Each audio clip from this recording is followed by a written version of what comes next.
Welcome to Trading Tips with Jim. I'm here to introduce Jim Stromberg, a veteran trader since 1996 and the CEO of StockInvest.us. Right now, Jim's turning a $1,000 challenge into over $5,000 and bringing you the market insights you need. Let's jump into this week's highlights. That is correct. $1,000 has become over $5,000. NEO is the stock currently being traded.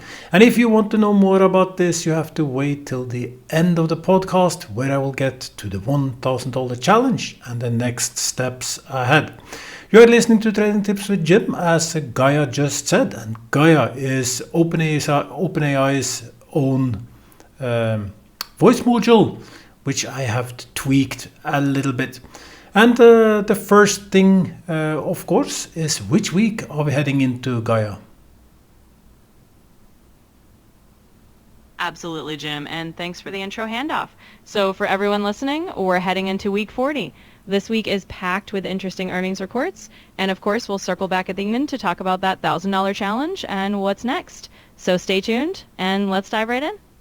Yeah, we will do that. With no further ado, we will do that. It's week 40. It's week 39. It's Friday. I record this podcast before the end of the week. And in last week's podcast, if you listened, I asked both Grok and Gaia what they thought the markets would end by during this week. My tips was that I thought markets would be red.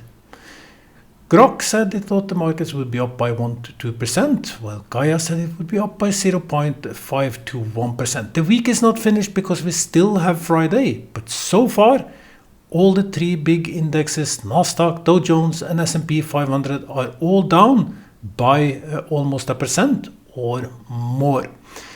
The question is, will Friday be green, and will any of them be correct? We will get back to that next week when we evaluate. But there you go. So far, I seems to be more correct.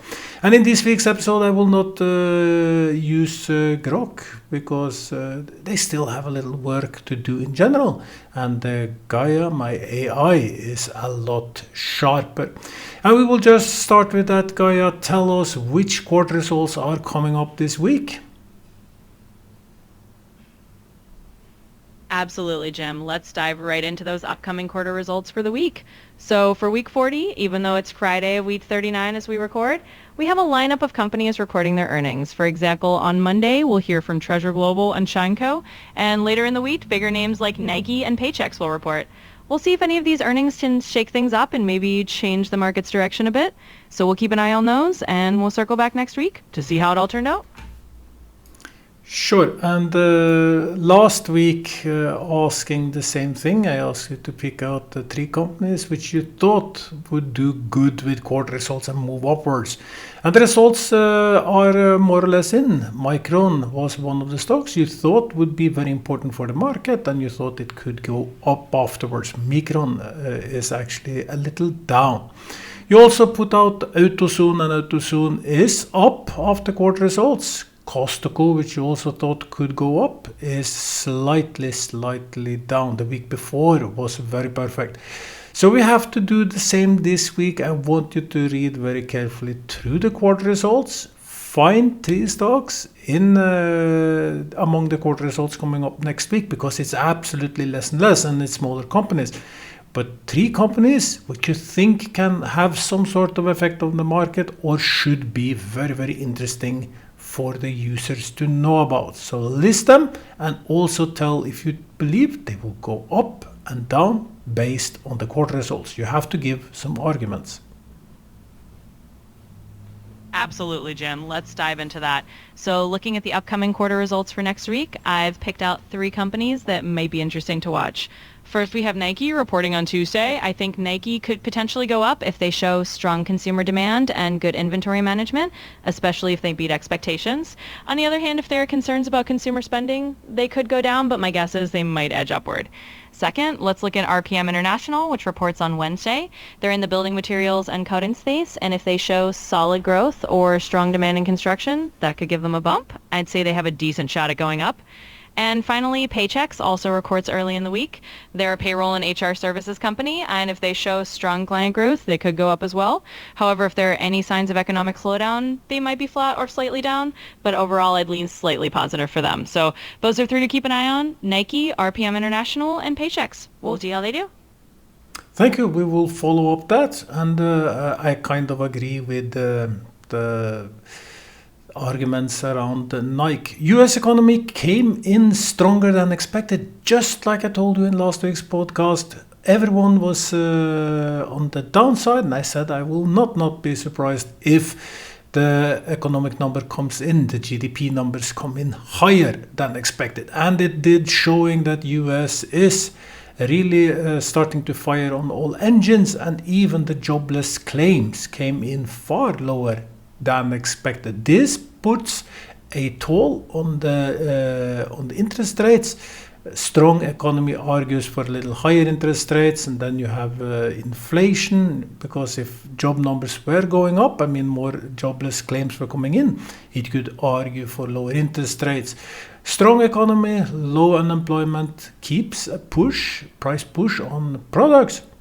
I personally believe that interest rates will go down, and during the week there will be several speeches from Fed. We already start to see they disagree in general, but my prediction is that both EU and US will lower the interest rates. We have Powell talking about stagflation, which I've been speaking about for years and years, which I don't see the case to be the same anymore. You had a change in US in government, and based on the things that I see, I don't see stagflation as an issue. I think the low energy prices, oil being $64 as we speak, argues for economy boosting up around the world, and production also to boost up. So there might be a little lag about things that that we are in the period where prices may seem a little bit shaky, but I believe they will go down, and the inflation pressure will not be,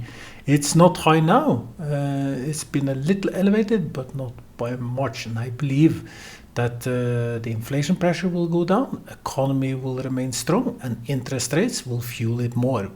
Because there is a correlation between low interest rates and uptick in the market. Isn't that right, Gaia? Absolutely, Jim. That's a solid point. Historically, when interest rates are lower, it does tend to give the markets a bit of a boost. Investors often feel more confident, borrowing costs are lower, and that can drive more investment into stocks. So if we do see that trend where central banks start to ease rates a bit, it could definitely be a tailwind for the market. And like you said, with the economy looking strong and inflation pressures not running too hot, there's definitely a case for that. So we'll see how it plays out, but you're absolutely right, but lower rates can often give the market a little extra fuel. Sure. But that part being positive doesn't mean that everything is positive. And one thing I've been warning about over and over again is the geopolitical tension. I said some weeks ago, I think markets will slowly top out, fall a little back. It will be a natural reaction. And you should always keep an eye on the geopolitical, because this is maybe the black swan event that can cause markets to fall very, very hard. Technically, nothing says that it will. Technically, it's just showing a total natural correction downwards. Strong support below for NASDAQ where it is today. And around 22,000 points to 20,000. Solid support, indicating that market, maybe even after this week, should start to bounce up again. But that is just a technical picture. Then we have the geopolitical tension, and it is getting a lot sharper. We know that there is a lot of internal problems in France, Germany, and a few other European countries.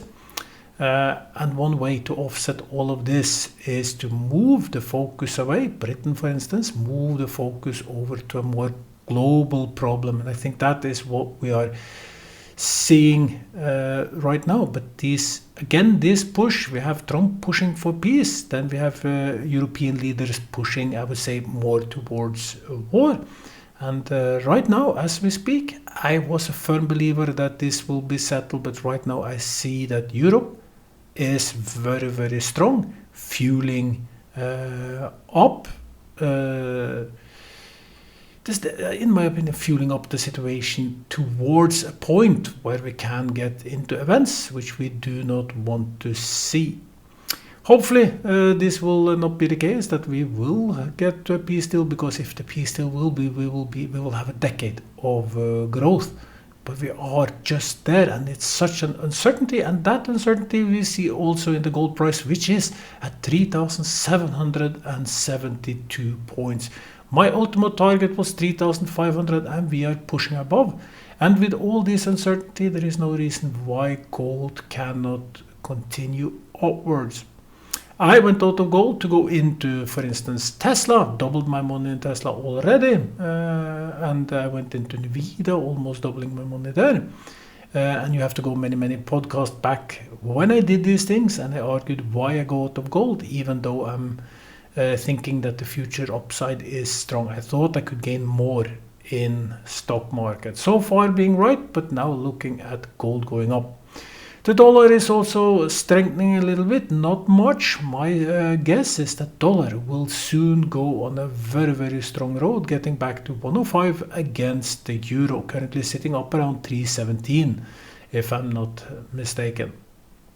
One of the issues with Europe is Germany, and do you have any information about the German economy, Kaya?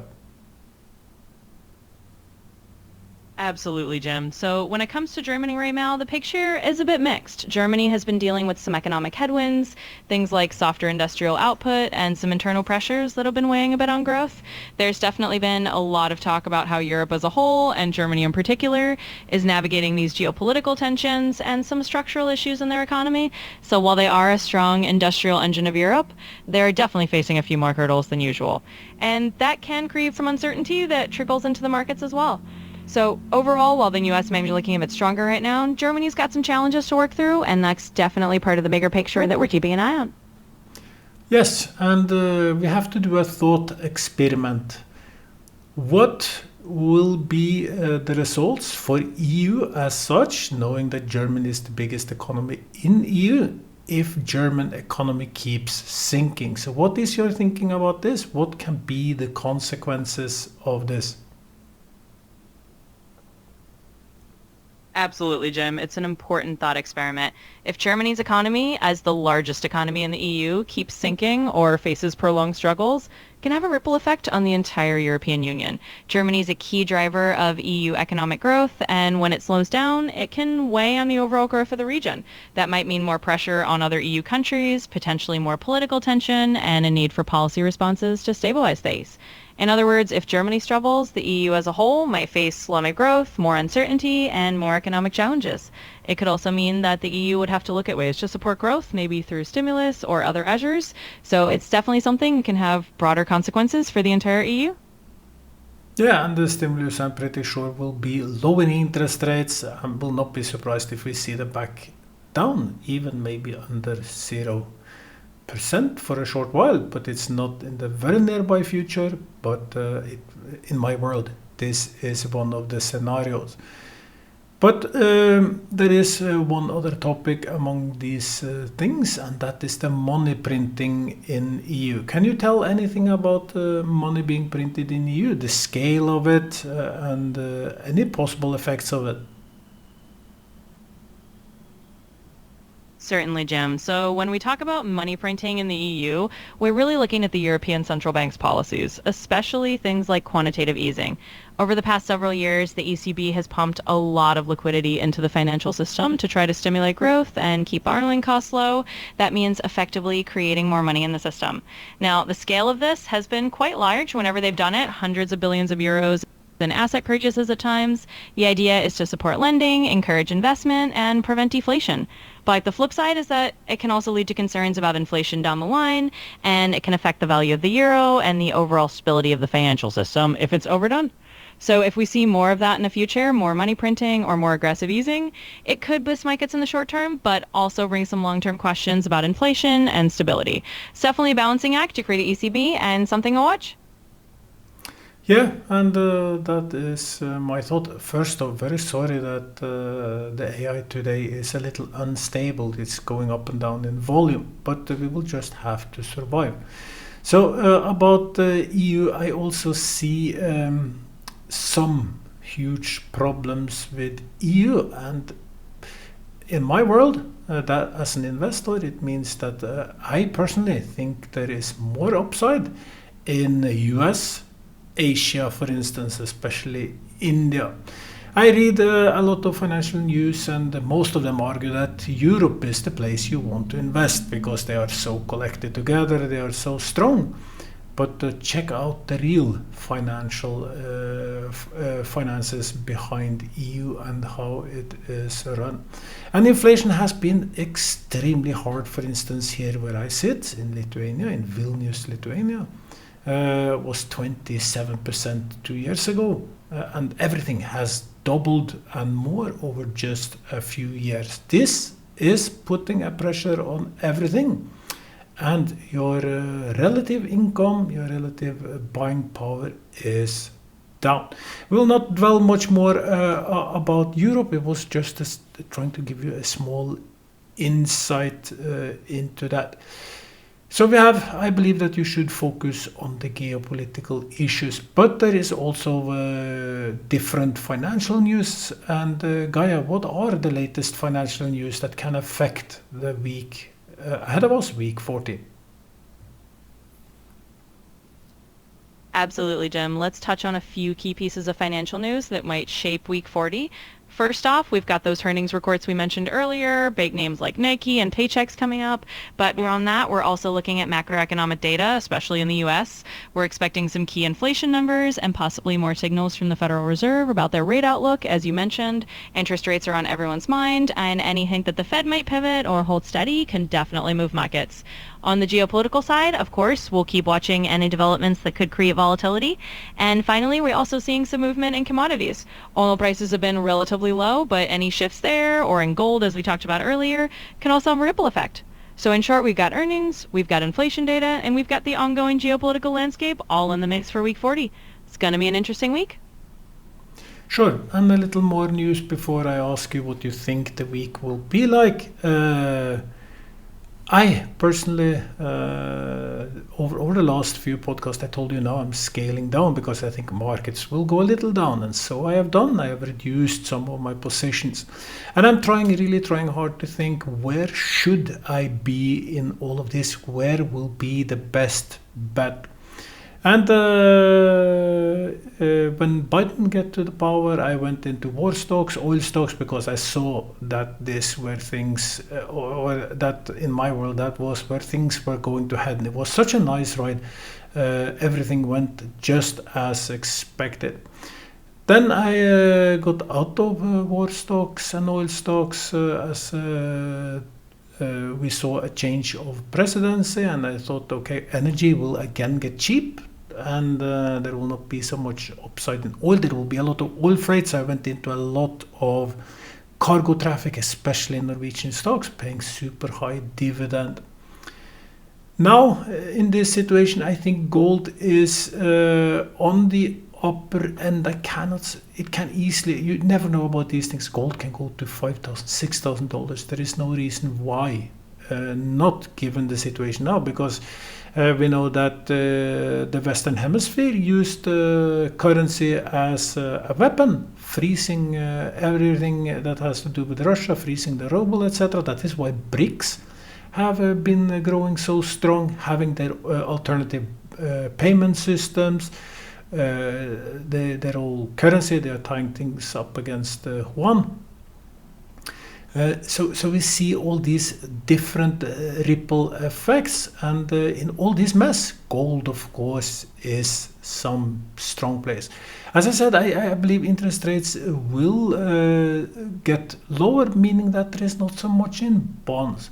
So again, my thoughts is, and I said this especially, I believe, last two podcasts, I told you that I believe war industry will pay heavy dividends.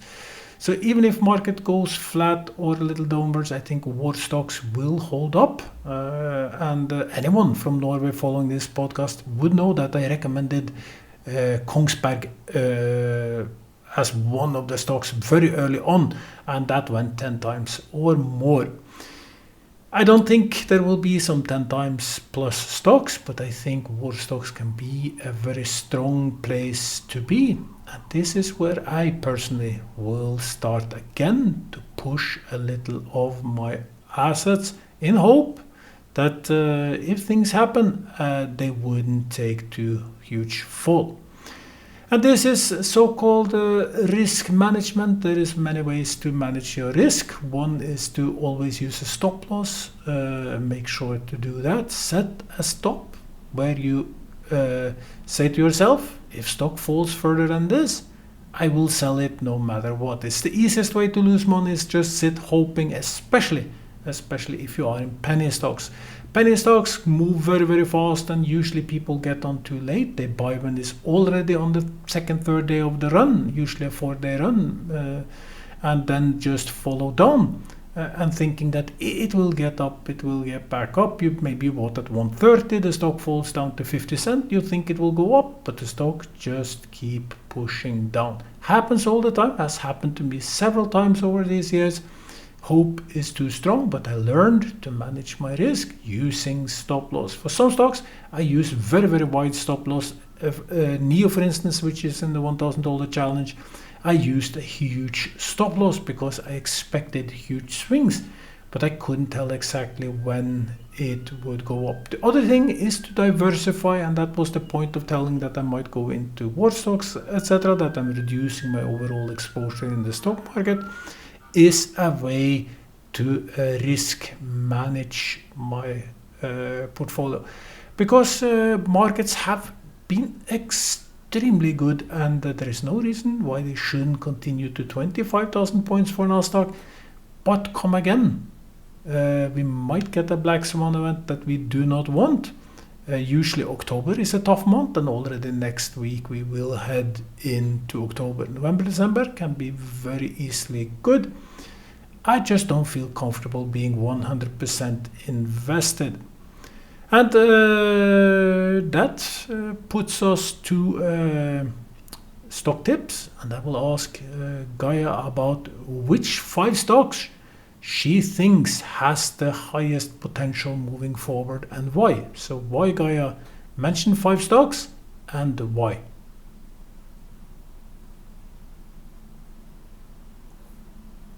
Absolutely, Jim. Let me give you 5 stocks that might have some interesting potential going forward and why they could stand out. First, let's talk about a defense stock like Lockheed Martin. Given the geopolitical climate and the kind of risk management you're talking about, defense stocks often hold up well in uncertain times and can pay steady dividends. So something like Lockheed Martin could be a stickable pick. Second, I'd look at a bit tech name like Microsoft. They've got strong cloud growth and a diversified business, and in a market that's a bit shaky, those big tech stalwarts can be a safe harbor. Third, let's throw in a healthcare name like Johnson & Johnson. They tend to be more defensive because people always need healthcare products. And in a volatile market, that can be a plus. Fourth, maybe a company like NVIDIA. Even though they've had a huge run-up, they're at the forefront of AI and data centers, and that kind of innovation can keep driving them forward even if the market gets choppy. And lastly, let's pick a dividend-paying energy stock like Chevron. If we do see any energy price fluctuations, they tend to hold up and provide some income stability. So there you go. Lockheed Martin, Microsoft, Johnson & Johnson, NVIDIA, and Chevron, each for a mix of defense, tech, healthcare, and energy to balance things up. So there you go. You see the AI sticks to the big ones, S&P 500, and usually it is like this. But most of you are dreaming of hitting big, and before we get to the $1,000 challenge, where I have grown $1,000 to $5,259.31. Yeah, you heard correctly, $5,259.31. We will see if the AI has one stock, one growth stock, which means that you, Gaia, you have to find one stock. Can be a penny stock or a small company, but a stock which you think can go very, very high, and argue why. Absolutely, Jim. Let's pick something a bit more speculative and high growth that might have that big upside potential. One name that comes to mind is a smaller biotech company called CRISPR Therapeutics. It's definitely a higher risk, higher reward kind of pick, but then working on gene editing technology, which could be revolutionary in the medical field if their therapies succeed. Now, the reason I'd highlight CRISPR Therapeutics is because they have some promising clinical trials. If they get positive results or regulatory approvals, the stock could soar. Of course, it's a volatile space and not without risks, but that's the kind of stock when you could see really big moves if things go right. So if we're talking about a growth stock with a lot of upside potential, CRISPR Therapeutics might just be the ticket. And the ticker will be what? Absolutely. The ticker symbol for CRISPR Therapeutics is CRSP. So if you're looking it up, that's the one to watch. It's definitely a high risk, high reward kind of play, but that's the growth stock that might have that big potential you're looking for. So there you go. The AI think that CRISPR, I believe she said, CSRP. Was that correct, Gaia? Yes, that's correct, Jim. The ticker symbol for CRISPR Therapeutics is indeed CRSP. So you got it right. That's the one if anyone wants to look it up and see if it fits their correct shelf watch list.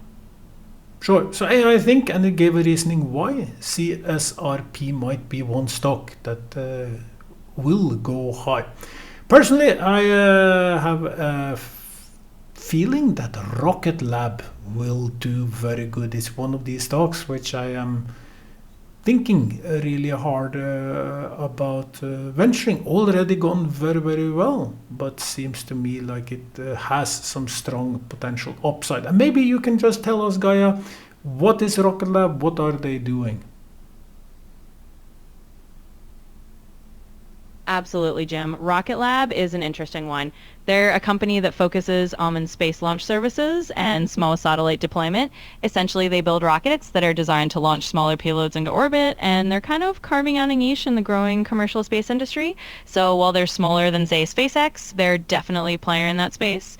And if the commercial space market keeps growing, they could have a lot of upside. So definitely an interesting pick, and then one to keep an eye on.